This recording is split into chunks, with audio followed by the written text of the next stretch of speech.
Cantos de mal dolor.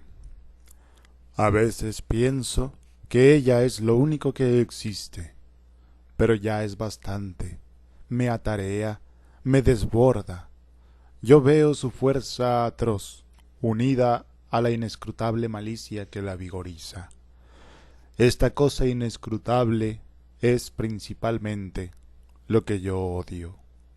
Y ya sea la ballena blanca agente, ya actúe por su propia cuenta, lo cierto es que yo descargo ese odio sobre ella.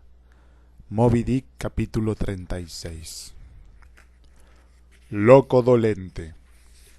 Se participa a quien corresponde que ha cesado la búsqueda. Por acuerdo unánime y definitivo, el comité suspende las actividades encaminadas al hallazgo después de que las últimas brigadas sentimentales se perdieron para siempre en la selva de los malentendidos, entre las páginas de la novela rosa y el mar de los sargazos. Una sonrisa, unos ojos, un olor que flotaban aquí y allá, han sido finalmente arrojados a la fosa común. En vez de acogerlas con la benevolencia de antaño, música de laúd y otras salamerías, el comité se propone llevar a los tribunales por el delito de suplantación de persona a todas las mentirosas, y pone en entredicho desde ahora a los psiquiatras, cirujanos plásticos y demás profesionistas que intervengan en la superchería. Por otra parte, se agradece cumplidamente a las criaturas del pasado que de buena o mala fe trataron de facilitar o de complicar esta búsqueda, proporcionando pistas falsas y patrocinando imposturas. Muy especialmente, se menciona aquí a los señores Otto Weininger, Paul Claudel y Rainer Maria Rilke, porque con solicitud verdaderamente amistosa quisieron evitar al comité penas y extravíos, poniendo a su disposición todo un acervo de conocimientos en la materia, así como su valioso consejo. A ellos y a otros amantes menores, la más cordial obligación. El comité suspende la búsqueda, pero no desaparece. Olvidando su tradicional romanticismo, entra al terreno francamente comercial y se dedicará en adelante a la publicación opuscular de epistolarios, relaciones, diarios íntimos, infierno de enamorados, cuaderno de bitácora, lenguaje de las flores, mapas y cartas de marear, así como a la fabricación de amuletos, agujas marciales, péndulos radiestésicos, brújulas, rompecabezas, computadoras, bebedizos, contadores Geiger, sismógrafos, imanes, copios, teles y micros, para uso de aquellos que todavía en nuestros días siguen buscando con ahínco y fuera de sí un ilusorio complemento. Para dar cima a sus actividades de arrepentimiento y contrición, el comité se propone agotar todos los ingresos obtenidos y erigir un grandioso cenotafio o cenobio en honor de la persona desconocida, que probablemente se convierta en santuario para los peregrinos y turistas que acepten honradamente, en reclusión devota, la soledad radical de sus espasmos. En la medida que lo permitan las reminiscencias literarias y arqueológicas, así como la cuantía de los fondos disponibles, el cenotafio, entre un dédalo de acequias y jardines, tratará de parecerse lo más posible a la tumba de Mausolo. Casus conscientiae. Tu sangre derramada está clamando venganza, pero en mi desierto ya no caben espejismos. Soy un alienado. Todo lo que me acontece ahora en la vigilia y en el sueño se resuelve y cambia de aspecto bajo la luz ambigua que esparce la lámpara en el gabinete del psicoanalista. Yo soy el verdadero asesino. El otro ya está en la cárcel y disfruta todos los honores de la justicia, mientras yo naufrago en libertad. Para consolarme, el analista me cuenta viejas historias de errores judiciales. Por ejemplo, la de que Caín no es culpable. Abel murió abrumado por su complejo edípico, y el supuesto homicida asumió la quijada de burro con estas enigmáticas palabras: ¿acaso soy yo el superego de mi hermano? Así justificó un drama primitivo de celos familiares, lleno de reminiscencias infantiles, que la Biblia encubre con el simple propósito de ejercitar la perspicacia de los exploradores del inconsciente. Para ellos, todos somos Abeles y Caínes que en alguna forma intercambian y enmascaran su culpa. Pero yo no me doy por vencido. No puedo expiar mi pecado de omisión y llevo este remordimiento agudo y limpio como una hoja de puñal. Me fue transmitido literalmente, de generación en generación, el instrumento del crimen. Y no he sido yo quien derramó tu sangre. Calenda Maya. En larguísimos túneles sombríos duermen las niñas alineadas como botellas de champaña. Los maléficos ángeles del sueño las repasan en silencio. Golosos catadores prueban una por una las almas en agraz. Les ponen sus gotas de alcohol o de acíbar, sus granos de azúcar. Así se van yendo por su lado las brutas, las demisecas y las dulces, un día todas burbujeantes y núbiles. A las más exaltadas les aseguran el tapón de corcho con alambres, para sorprender a los ingenuos la noche del balazo. Viene luego la promiscuidad de los brindis, conforme van saliendo las cosechas al mercado. Hay que compartir el amor, porque es una fermentación morbosa, se sube pronto a la cabeza, y nadie puede consumir una mujer entera. Calenda Maya. La fiesta continúa, mientras ruedan por el suelo las botellas vacías. Sí, la fiesta continúa en la superficie, pero allá, en las profundidades del sótano, sueñan las niñas con funestas alegorías, preparadas por espíritus malignos. Silenciosos entrenadores las ejercitan con sabios masajes, las inician en equivocados juegos. Pero sobre todo, les oprimen el pecho hasta asfixiarlas, para que puedan soportar el peso de los hombres y siga la comedia, la pesadilla del cisne tenebroso. Homenaje a Johann Jacobi Bachofen.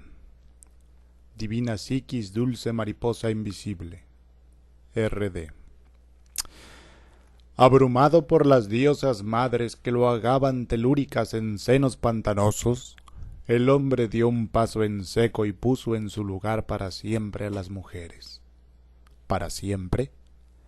El antropopiteco empezó a erguirse cada vez más, vacilante en dos pies, como un niño, como un borracho de nuestros días. Pero poco a poco se le fue asentando la cabeza y caminó paso a paso al pensamiento conceptual. Ella, en cambio, tardó mucho tiempo en adoptar la posición erecta, sobre todo por razones de embarazo y de pecho. Entretanto, perdió estatura, fuerza y desarrollo craneano. El troglodita amplió su concepción del mundo alejándose cada vez más de la húmeda caverna, desdeñando una dieta monótona y vegetariana. Sin embargo, desde sus vagabundeos, volvía ya entrada la noche dando como disculpa pequeños trofeos de caza y pesca, así como juguetes para los niños.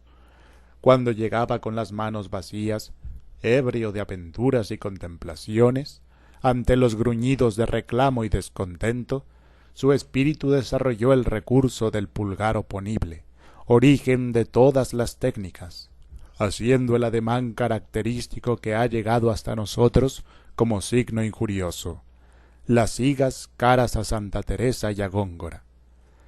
Entre este párrafo y el anterior hay un periodo, una laguna histórica que es muy difícil llenar, porque arqueólogos y antropólogos no se han puesto de acuerdo y vacilan mucho en sus milenios. Digamos estéticamente que se trata del lapso que separa las estiatitas, las rocas serpentinas y los cantos rodados de Lauriñaciense, de las esculturas policromadas por el artista de Tel el Amarna. Dueño ya de su lenguaje y en plena literatura fantástica, el hombre sepultó para siempre en su memoria a la Venus de Willendorf, hizo nacer de su costado a la Eva sumisa y fue padre de su madre en el sueño neurótico de Adán. ¿Para siempre? Cuidado. Estamos en pleno cuaternario. La mujer esteatopigia no puede ocultar ya su resentimiento. Anda ahora libre y suelta por las calles, idealizada por las cortes de amor, nimbada por la mariología, ebria de orgullo, virgen, madre y prostituta, dispuesta a capturar la dulce mariposa invisible para sumergirla otra vez en la remota cueva marsupial. Homenaje a Remedios Varo. Aunque la Iglesia ha desautorizado la leyenda de San Jorge y ahora corre exclusivamente por cuenta y riesgo de Jacobo de Vorágine, no faltan héroes dispuestos a salvar a la princesa. Hay un caso ejemplar. La doncella inexperta estaba a punto de caer en las fauces de un tipo con facha de dragón, lengua relampagueante y chaleco de fantasía.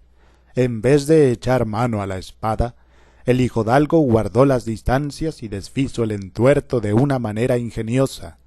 Se colocó frente al dragón, es cierto, pero de modo que la dama quedara de por medio, equidistante, y cuando ella iba a dar el paso decisivo hacia la bestia mitológica, ayudado por un grupo de sacripantes, el doncel arrastró a la indecisa hasta el nido de murciélagos donde cobró inmediatamente el precio de su fama, como suelen hacer tales héroes, exceptuando a San Jorge, aunque ya vimos que su aventura es apócrifa.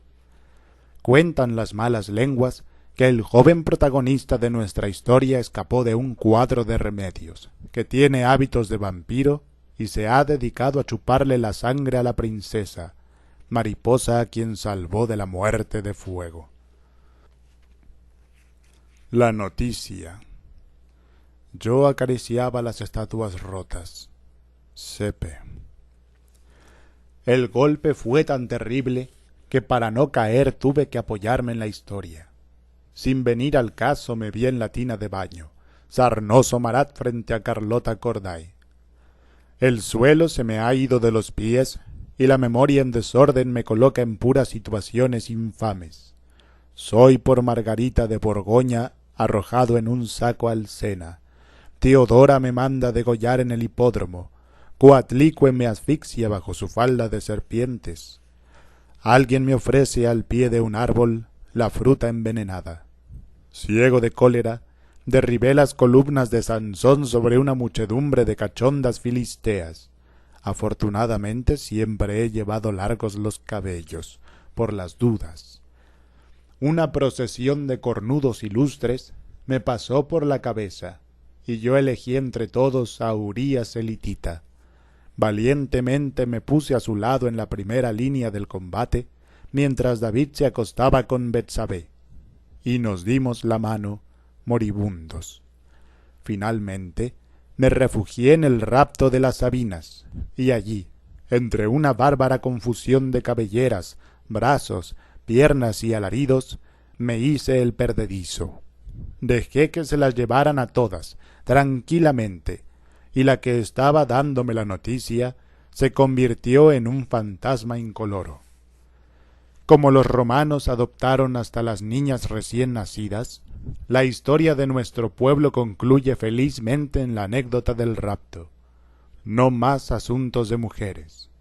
El fantasma incoloro que estaba dándome la noticia desapareció por completo y yo me considero con justa razón el último representante de la estirpe sabina. De vez en cuando abandono mi soledad hombruna, paseo vagamente por las ruinas del imperio y acaricio en sueños las estatuas rotas. Navideña.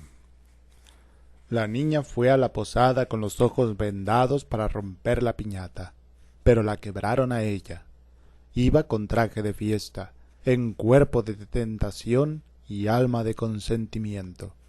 Como buen psiquiatra, un amigo mío ha explicado este afán mexicano de romper vasijas de barro llenas de fruta y previamente engalanadas con perifollos de papel de China y oropeles de la siguiente manera: un rito de fertilidad que contradice la melancolía de diciembre. La piñata es un vientre repleto. Los 9 días festivos corresponden a otros tantos meses de embarazo. El palo agresor es un odioso símbolo sexual. La venda en los ojos, la ceguera del amor, y etcétera, etcétera. Pero volvamos a nuestro cuento. Íbamos en que descalabraron a la niña, en plena posada. Nos hizo falta agregar que las piñatas, según el criterio apuntado, adoptan toda clase de formas para satisfacer el impulso agresivo de los niños en contra de sus seres queridos: palomitas, toritos, borriquitas, naves espaciales y pierrots y colombinas. Con el palo, en plena posada, y hubo cubas libres de por medio. ¿Cómo acaba la historia? Tendremos que esperar unos meses para saberlo. Puede ser feliz, si la niña da con puntualidad su fruta de piñata. Así tendrá su apoyo casi metafísico la tesis de mi amigo el psiquiatra, destacado autor de cuentos de Navidad. De cetrería. Te ha casado el gerifalte.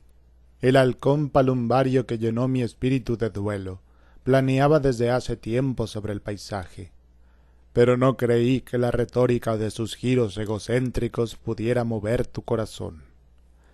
He pasado mi vida entre las nubes y amo todavía las criaturas que se defienden y huyen.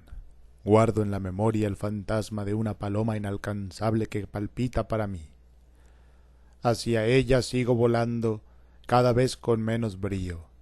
De noche, cavilo entre la rapiña y la ternura en un paisaje de rocas vacías. El pájaro de presa cayó sobre ti como de rayo, en tu penúltimo descuido, mientras yo meditaba en la áspera montaña. Pero algo debe ser dicho en son de disculpa y a favor del gerifalte. Tu alma exhalaba un tenue vaho de incertidumbre.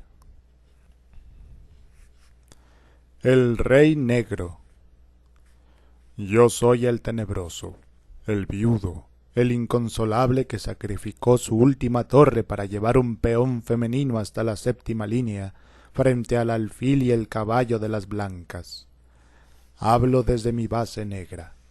Me tentó el demonio en la hora tórrida, cuando tuve por lo menos asegurado el empate. Soñé la coronación de una dama y caí en un error de principiante, en un doble jaque elemental. Desde el principio jugué mal esta partida. Debilidades en la apertura, cambio apresurado de piezas con clara desventaja. Después entregué la calidad para obtener un peón pasado, el de la dama. Después, ahora estoy solo y vago inútil por el tablero de blancas noches y de negros días, tratando de ocupar casillas centrales, esquivando el mate de alfil y caballo. Si mi adversario no lo efectúa en un cierto número de movimientos, la partida es tablas.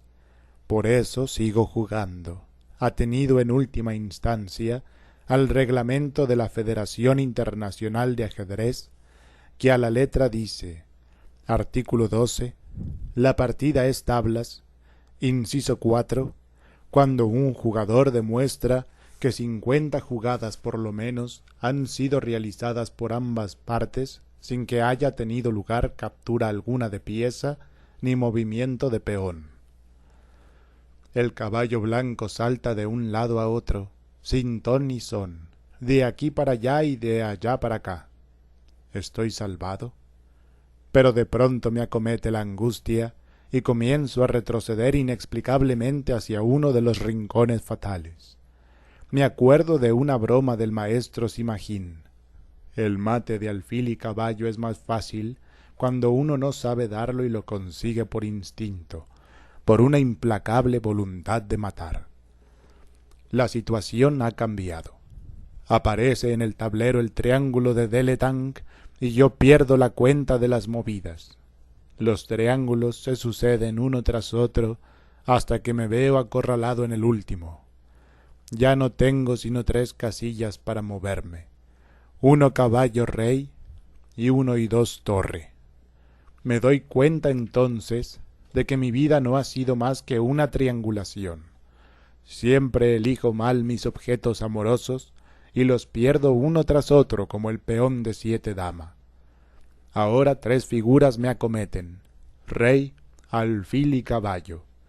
Ya no soy vértice alguno. Soy un punto muerto en el triángulo final. ¿Para qué seguir jugando? ¿Por qué no me dejé dar el mate del pastor? ¿O de una vez el del loco?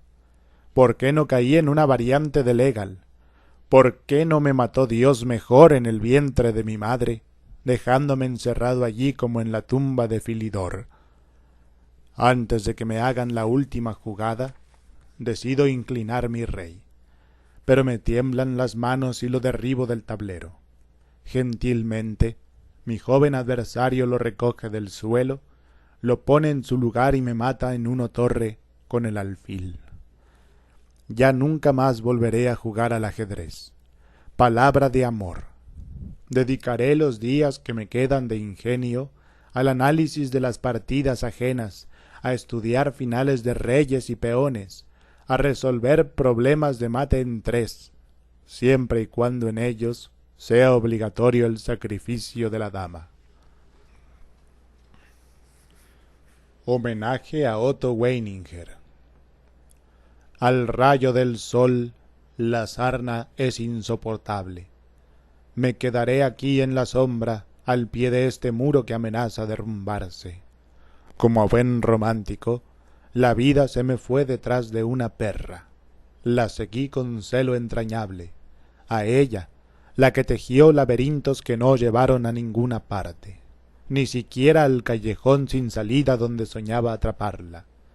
Todavía hoy, con la nariz carcomida, reconstruí uno de esos itinerarios absurdos en los que ella iba dejando aquí y allá sus perfumadas tarjetas de visita. No he vuelto a verla. Estoy casi ciego por la pitaña, pero de vez en cuando vienen los malintencionados a decirme que en este o en aquel arrabal anda volcando embelesada los tachos de basura, pegándose con perros grandes, desproporcionados. Siento entonces la ilusión de una rabia y quiero morder al primero que pase y entregarme a las brigadas sanitarias, o arrojarme en mitad de la calle a cualquier fuerza aplastante. Algunas noches, por cumplir, ladro a la luna, y me quedo siempre aquí, roñoso, con mi lomo de lija, al pie de este muro cuya frescura socavo lentamente, rascándome.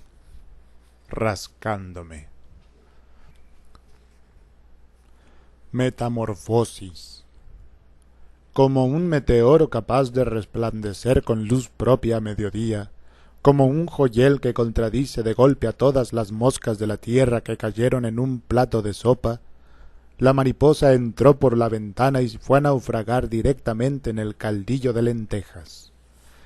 Deslumbrado por su fulgor instantáneo, luego disperso en la superficie grasienta de la comida casera, el hombre abandonó su rutina alimenticia y se puso inmediatamente a restaurar el prodigio. Con paciencia maniática recogió una por una las escamas de aquel tejado infinitesimal, reconstruyó de memoria el dibujo de las alas superiores e inferiores, devolviendo su gracia primitiva a las antenas y a las patitas, vaciando y rellenando el abdomen hasta conseguir la cintura de avispa que lo separa del tórax, eliminando cuidadosamente en cada partícula preciosa los más ínfimos residuos de manteca, desdoro y humedad.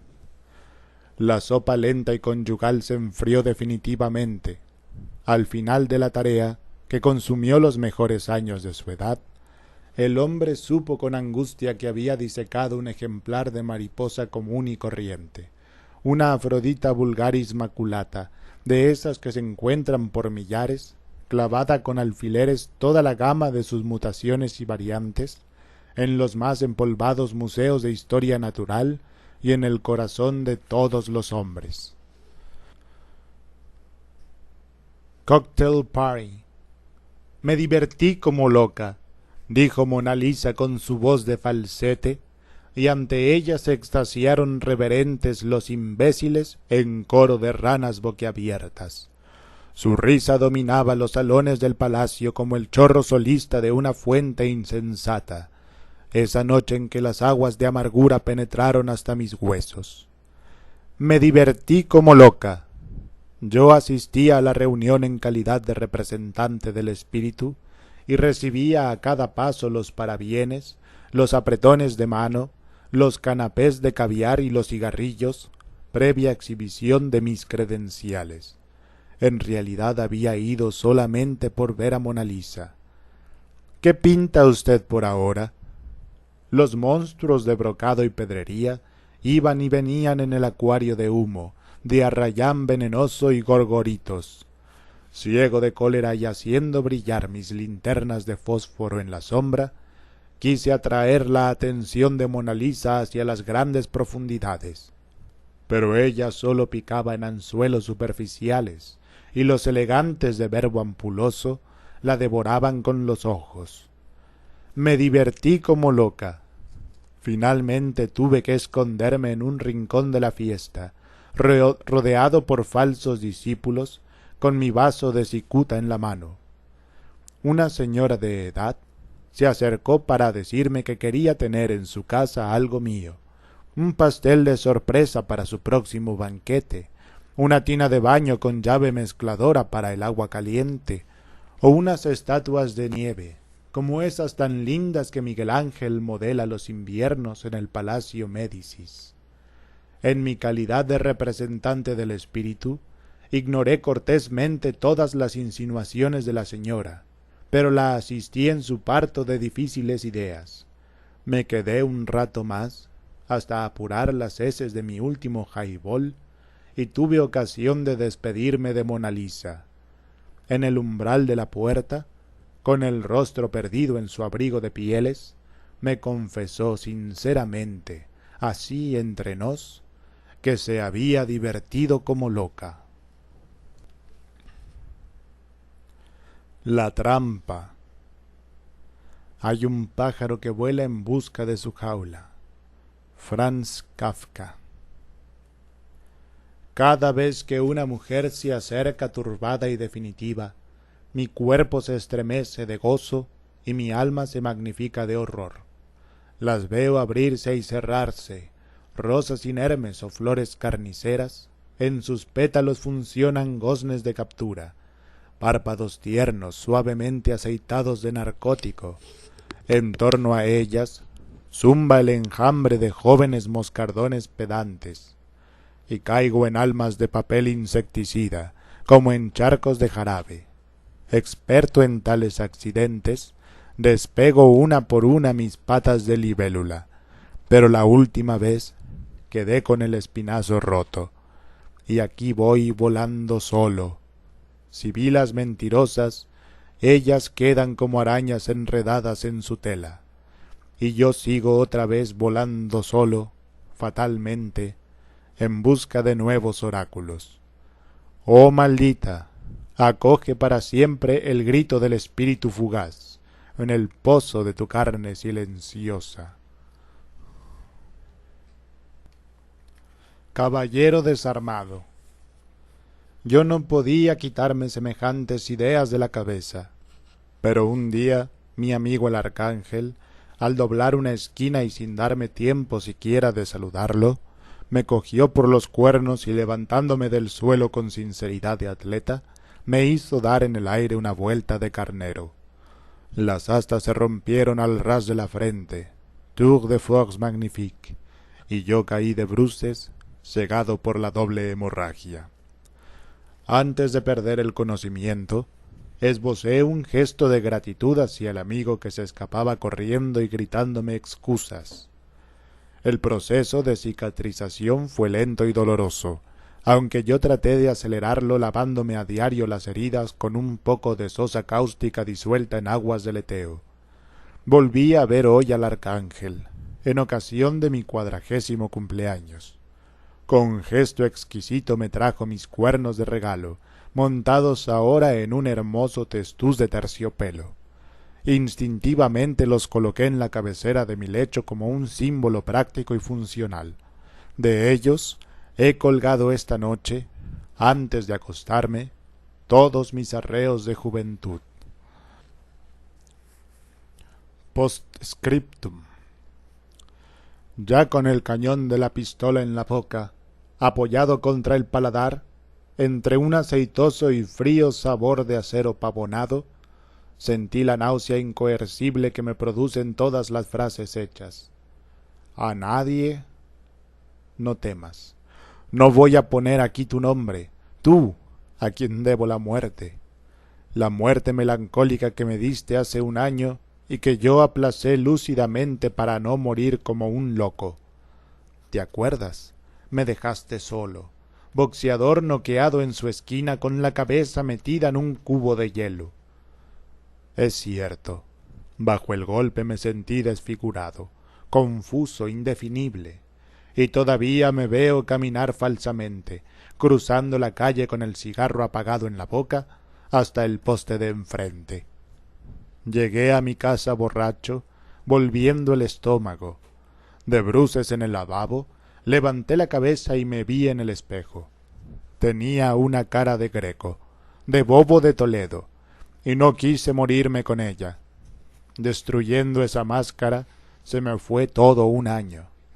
He recuperado mis facciones, una por una, posando para el cincel de la muerte. Hay condenados que se salvan en capilla. Yo parezco uno de esos, pero no voy a escapar. Disfruto el aplazamiento con los rigores de estilo.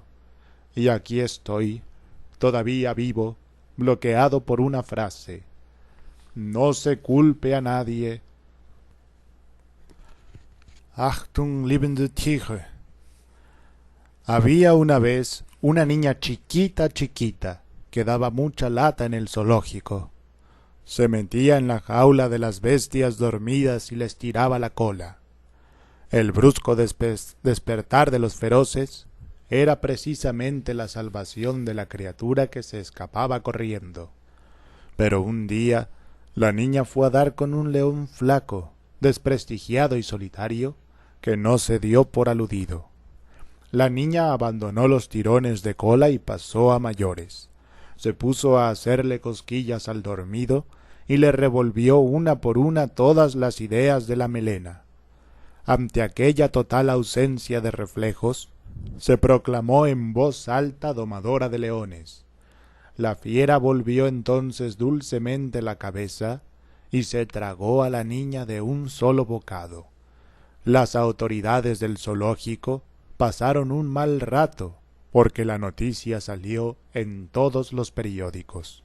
Los comentaristas pusieron el grito en el cielo y criticaron las leyes del universo, que consienten la existencia de leones hambrientos junto a incompatibles niñas maleducadas. La lengua de Cervantes. Tal vez la pinté demasiado fra angélico, tal vez me excedí en el color local de paraíso, tal vez sin querer le di la pista entre el catálogo de sus virtudes, mientras vaciábamos los tarros de cerveza con pausas de jamón y chorizo. El caso es que mi amigo halló bruscamente la clave, la expresión castiza, dura y roma como un puñal manoseado por generaciones de tahúres y rufianes, y me clavó sin más, puta, en el corazón sentimental, escamoteando la palabrota en un rojo revuelo de muleta, la gran carcajada española que hizo estallar su cinturón de cuero ante el empuje monumental de una barriga de Sancho que yo no había advertido jamás. Balada. El gavilán que suelta su tórtola en el aire y gana las alturas con el estómago vacío, el barquero que tira por la borda el cargamento y recobra su línea de flotación, el bandido que arroja la bolsa en su carrera y se salva por piernas de la fortuna o de la horca, el primitivo aeronauta que corta para siempre las amarras de su globo y saluda y se despide desde la canastilla agitando su sombrero de copa sobre la muchedumbre pedestre, todos me dicen: mira tu paloma, ya puede ser del chivo, del puerco, del caimán y del caballo. El que abriéndose las venas en la tina de baño dio por fin rienda suelta a sus rencores, el que cambió de opinión en la mañana llena de estupor y en vez de afeitarse hundió la navaja al pie de la jabonadura, afuera, en el comedor, lo esperaba el desayuno envenenado por la rutina de todos los días. Los que de un modo o de otro se mataron de amor o de rabia, y los que se fueron por el ábrete sésamo de la locura, me están mirando y me dicen con la sonrisa extraviada: mira tu paloma, ya puede ser del chivo, del puerco, del caimán y del caballo. Mírala desde el vértice del amor propio, girando en barrena, dándolo todo al diablo, descendiendo con pocas alas y con mucho bodrio. Mírala cumpliendo con la íntima ley de su gravedad, cayendo en la piara, enganchándose en los cuernos, entrando por el hocico empedrado de colmillos, yaciendo en los lomos calientes y desnudos, desplumada ya por los pinches, espetada en el asador del cocinero indecente, trufada de anécdotas para el regocijo de los bergantes y el usufructo de los follones. Ya puede ser del chivo, del puerco, del caimán y del caballo. Envío. Amor mío, todas las pescaderías y las carnicerías del mundo me han enviado hoy en tu carta sus reservas de materiales podridos. Naufrago en una masa de gusanos aplastados y con los ojos llenos de lágrimas inmundas empaño el azul purísimo del cielo. Ya puedes tú ser del chivo, del puerco, del caimán y del caballo. Tú y yo. Adán vivía feliz dentro de Eva en un entrañable paraíso. Preso como una semilla en la dulce sustancia de la fruta, eficaz como una glándula de secreción interna, adormilado como una crisálida en el capullo de seda, profundamente replegadas las alas del espíritu. Como todos los dichosos, Adán abominó de su gloria y se puso a buscar por todas partes la salida. Nadó a contracorriente en las densas aguas de la maternidad. Se abrió paso a cabezadas en su túnel de topo y cortó el blando cordón de su alianza primitiva. Pero el habitante y la deshabitada no pudieron vivir separados. Poco a poco idearon un ceremonial lleno de nostalgias prenatales, un rito íntimo y obsceno que debía comenzar con la humillación consciente por parte de Adán. De rodillas como ante una diosa, suplicaba y depositaba toda clase de ofrendas. Luego, con voz cada vez más urgente y amenazante, emprendía un alegato favorable al mito del eterno retorno. Después de hacerse mucho rogar, Eva lo levantaba del suelo, esparcía la ceniza de sus cabellos, le quitaba las ropas de penitente y lo incluía parcialmente en su seno. Aquello fue el éxtasis, pero el acto de magia imitativa dio muy malos resultados en lo que se refiere a la propagación de la especie, y ante la multiplicación irresponsable de Adanes y Evas que traería como consecuencia el drama universal, una y otro fueron llamados a cuentas. Con su mudo clamor, todavía estaba fresca en el suelo la sangre de Abel.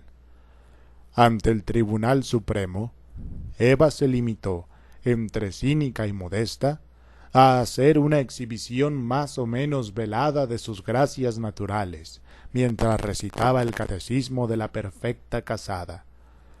Las lagunas del sentimiento y la falla de la memoria fueron suplidas admirablemente por un extenso repertorio de risitas, arrumacos y dengues.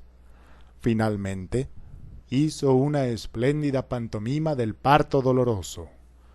Adán, muy formal por su parte, declamó un extenso resumen de historia universal, convenientemente expurgado de miserias, matanzas y dolos.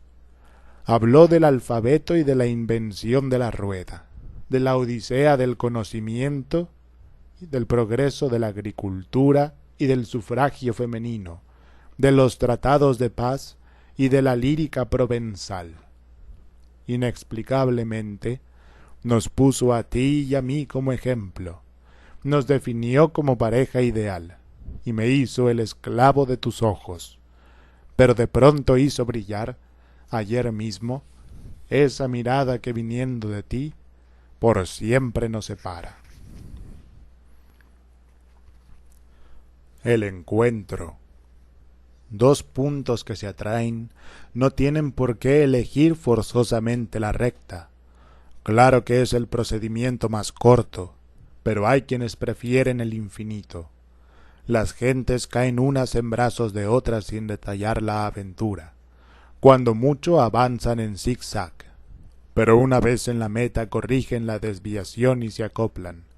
Tan brusco amor es un choque, y los que así se afrontaron son devueltos al punto de partida por un efecto de culata. Demasiado proyectiles, su camino al revés los incrusta de nuevo, repasando el cañón en un cartucho sin pólvora.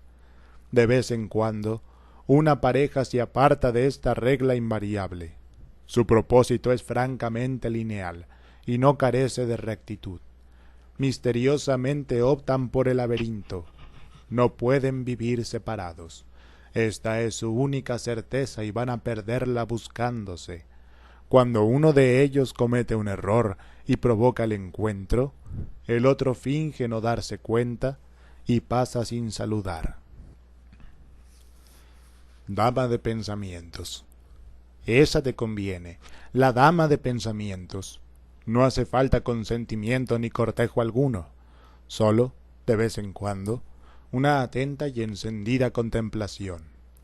Toma una masa homogénea y deslumbrante, una mujer cualquiera, de preferencia joven y bella, y alójala en tu cabeza. No la oigas hablar. En todo caso, traduce los rumores de su boca en un lenguaje cabalístico donde la sandez y el despropósito se ajusten a la melodía de las esferas. Si en las horas más agudas de tu recreación solitaria te parece imprescindible la colaboración de su persona, no te des por vencido. Su recuerdo imperioso te conducirá amablemente de la mano a uno de esos rincones infantiles en que te aguarda, sonriendo malicioso, su fantasma condescendiente y trémulo. Teoría de Dulcinea. En un lugar solitario cuyo nombre no viene al caso, hubo un hombre que se pasó la vida eludiendo a la mujer concreta. Prefirió el goce manual de la lectura y se congratulaba eficazmente cada vez que un caballero andante embestía a fondo uno de esos vagos fantasmas femeninos, hechos de virtudes y faldas superpuestas, que aguardan al héroe después de 400 páginas de patrañas, embustes y despropósitos. En el umbral de la vejez, una mujer de carne y hueso puso sitio a la anacoreta en su cueva. Con cualquier pretexto entraba al aposento y lo invadía con un fuerte aroma de sudor y de lana, de joven mujer campesina recalentada por el sol. El caballero perdió la cabeza, pero lejos de atrapar a la que tenía enfrente, se echó en pos a través de páginas y páginas de un pomposo engendro de fantasía. Caminó muchas leguas, alanceó corderos y molinos, desbarbó unas cuantas encinas y dio 3 o 4 zapatetas en el aire. Al volver de la búsqueda infructuosa, la muerte le aguardaba en la puerta de su casa. Sólo tuvo tiempo para dictar un testamento cavernoso desde el fondo de su alma reseca. Pero un rostro polvoriento de pastora se lavó con lágrimas verdaderas y tuvo un destello inútil ante la tumba del caballero demente. Epitalamio. La amada y el amado dejaron la habitación hecha un asco, toda llena de residuos amorosos, adornos y pétalos marchitos, restos de vino y esencias derramadas. Sobre el lecho revuelto, encima de la profunda alteración de las almohadas, como una nube de moscas, flotan palabras más densas y cargadas que el áloe y el incienso. El aire está lleno de te adoro y de paloma mía. Mientras aseo y pongo en orden la alcoba, la brisa matinal orea con su lengua ligera pesadas masas de caramelo. Sin darme cuenta, he puesto el pie sobre la rosa en botón que ella llevaba entre sus pechos. Doncella melindrosa, me parece que la oigo cómo pide mimos y caricias desfalleciente de amor. Pero ya vendrán otros días en que se quedará sola en el nido, mientras su amado va a buscar la novedad de otros aleros. Lo conozco. Me asaltó no hace mucho en el bosque, y sin hacer frases ni rodeos, me arrojó al suelo y me hizo suya, como un leñador divertido que pasa cantando una canción obscena y ciega de un tajo el tallo de la joven palmera. Allons voir si la rose. Al grito de guerra, cortemos desde ahora las rosas de la vida. Pedro de Ronsard asoló los jardines de Francia en la segunda mitad del XVI, desflorando de miñones y miñonets las riberas del Loira y del Cher. Su fama de poeta ha opacado el prestigio que ostentó en su tiempo como el más hábil desatador de corpiños, bragas y zagalejos. Fue en realidad el mejor coleccionista de rosas vivas, el morboso herbolario ambulante de los senderos campestres, el cambalachero retórico que daba sonetos y madrigales por virgos en flor. Cuando le falló el contraste de la rosa marchita junto a la mejilla aldeana, sacaba su calavera de pastiche y se iba a la sombra de los mirtos, lamentándose en plan de fantasma previo, para asustar con los estragos de la vejez a las ingenuas hilanderas del crepúsculo. Felicitemos pues a Ronsard por la más modesta de sus virtudes, la de haber acertado con la metáfora garrafal que aseguró limpiamente su victoria sobre el tiempo. Todas sus rosas de ayer están hechas polvo en cementerios rurales, bajo esta lápida común. Al tiempo que fui bella, Ronsard me celebraba. Requiescat in pace. Luna de miel. Ella se hundió primero. No debo culparla porque los bordes de la luna parecían lejanos e imprecisos, desfigurados por el crepúsculo amarillo. Lo malo es que me fui tras ella, y pronto nos hallamos engolfados en la profunda dulzura. Inmersos en el mar espeso de apareados nadadores, navegamos mucho tiempo sin rumbo y sin salida. Flotamos al azar de entorpecidas caricias, lentos en la alcoba melosa, esférica y continua. De vez en cuando alcanzábamos una brisna de realidad, un islote ilusorio, un témpano de azúcar más o menos cristalizado. Pero aquello duraba muy poco. Ella siempre encontró la manera de perder el equilibrio, arrastrándome otra vez en su caída al piélago atrayente. Comprendiendo que la salida no estaba en la superficie, me dejé ir hasta el fondo en uno de tales accidentes. Imposible decir cuánto duró el empalagoso descenso vertical. Finalmente alcancé el suelo virgen. La miel se había depositado allí en duras y desiguales formaciones de cuarzo. Empecé a caminar, abriéndome paso entre las peligrosas estalactitas. Cuando salí al aire libre, eché a correr como un prófugo. Me detuve a la orilla de un río, respiré a plenos pulmones y lavé de mi cuerpo los últimos restos de miel. Entonces me di cuenta de que había perdido a la compañera. Armisticio. Con fecha de hoy, retiro de tu vida mis tropas de ocupación. Me desentiendo de todos los invasores en cuerpo y alma. Nos veremos las caras en la tierra de nadie, allí donde un ángel señala desde lejos invitándonos a entrar. Se alquila paraíso en ruinas. Cláusulas. Primera. Las mujeres toman siempre la forma del sueño que las contiene. Segunda. Cada vez que el hombre y la mujer tratan de reconstruir el arquetipo, componen un ser monstruoso, la pareja. Tercera. Soy un Adán que sueña en el paraíso, pero siempre despierto con las costillas intactas. Cuarta. Boletín de última hora. En la lucha con el ángel, he perdido por indecisión. Quinta. Toda belleza es formal. Gravitación. Los abismos atraen. Yo vivo a la orilla de tu alma. Inclinado hacia ti, sondeo tus pensamientos, indago el germen de tus actos. Vagos deseos se remueven en el fondo, confusos y ondulantes en su lecho de reptiles. ¿De qué se nutre mi contemplación voraz? Veo el abismo, y tú yaces en lo profundo de ti misma. Ninguna revelación, nada que se parezca al brusco despertar de la conciencia, nada sino el ojo que me devuelve implacable mi descubierta mirada. Narciso repulsivo, me contemplo el alma en el fondo de un pozo. A veces el vértigo desvía los ojos de ti, pero siempre vuelvo a escrutar en la cima. Otros, felices, miran un momento tu alma y se van. Yo sigo a la orilla, ensimismado.